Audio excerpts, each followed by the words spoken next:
Viete, že na Slovensku, teda bližšie na východnom Slovensku, sa nachádza vinohradská oblasť Tokaj, ktorá má niekoľko naj.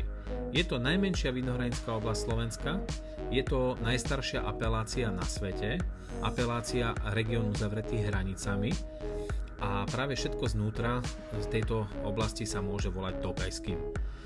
Na Slovensku máme malú časť Tokaja, nejakých 908 hektárov a v Maďarsku nejakých 5000 hektárov. Na Slovensku to nájdete v Bare, v Černochove, v Čerhove, v Malej Trni, Slovenskom Novom Meste, Veľkej Trni a Viničkách.